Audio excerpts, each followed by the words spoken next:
The OnePlus 8 Pro.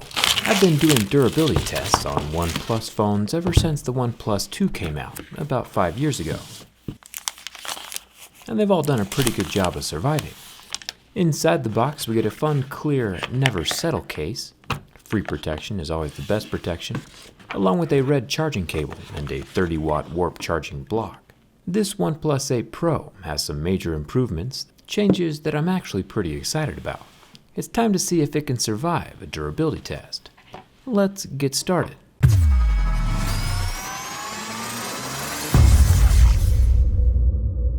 Right off the bat, we can see there's a new hole punch camera up there on the left side. This is the ultramarine blue version. The biggest difference between this smartphone and almost any other smartphone in existence is the display. I was extremely surprised when OnePlus announced that they added a 10-bit display to the OnePlus 8 Pro. I'll explain more in a minute, but the short of it is, this phone can display over 1 billion colors. A normal smartphone like the iPhone 11 can only display 16 million colors. Kind of mind-blowing. Even my Samsung Note 10 Plus can only display 16 million colors. So having a 1 billion color display on this OnePlus 8 Pro is pretty mind-boggling.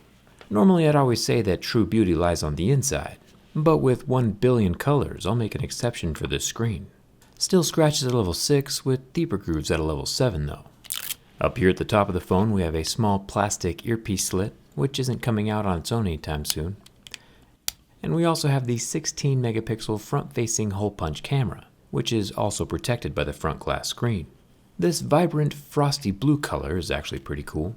The sides are made from aluminum,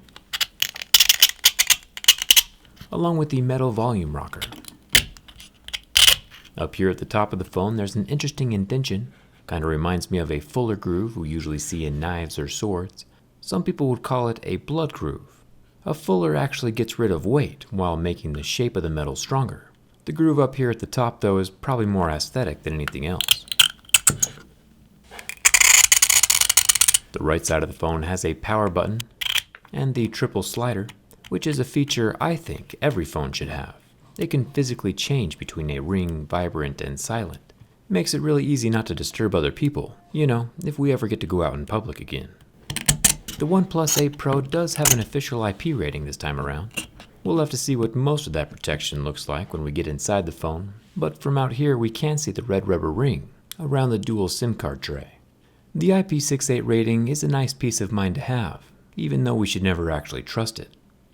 Hidden under the frosted blue back panel is a fast wireless charger.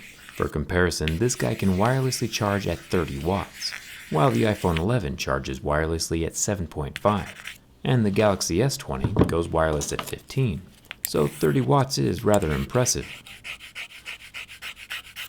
The blue frosted glass panel does have that texture to it, and remember glass is a level 6 on most scale of hardness, so if it comes into contact with anything that you might randomly have in your pocket, like a copper cooling Black Shark 3 vapor chamber or a quarter, the metal will probably leave marks on the glass.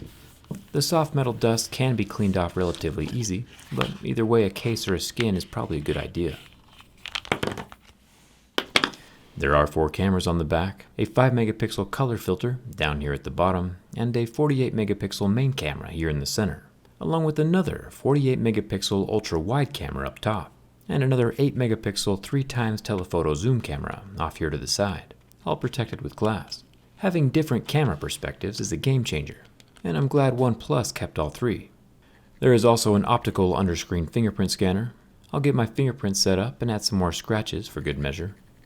And the phone can still recognize my fingerprint and unlock the phone every single time. Let's chat some more about this screen. It's a 6.7-inch 1440p Fluid AMOLED display. A normal display, probably like the one you're watching this video on, would have 8 bits of color, meaning that the RGB pixels can show 256 different shades of themselves, which add up to over 16 million color combinations. 10-bit displays, like the one you see here on this OnePlus 8 Pro, can show 1,024 different shades of themselves, which adds up to over 1 billion color combinations. And not only can it display 1 billion colors, it also refreshes at 120 Hz. This kind of tech is something we usually only see in high-end video editing setups. or photo editing studios. My lighter does leave a white burn mark on the center of the screen after about 30 seconds, but at least you didn't notice I tricked you into doing math. It doesn't matter how cool a phone is, though, if it can't handle the stress of everyday life. It's time for the bin test. This brand new OnePlus 8 Pro costs $899, which of course is less than other major flagships right now, but is still a substantial chunk of money. And it does flex a bit under pressure, but there are no kinks, cracks, or permanent damage done to the metal frame of the phone. The OnePlus 8 Pro survives my durability test. It turns out T-Mobile is getting their own special color of the OnePlus 8. I'll be showing that off and giving away a few of those phones as soon as it's released. There will be a video here on my channel about that as soon as it comes out. Keep an eye out for that if you like giveaways. It should be fun. Hit that subscribe button so you don't miss it, and let me know down in the comments what phone you want to see tested next. Come hang out with me on Instagram and Twitter, and thanks a ton for watching. I'll see you around.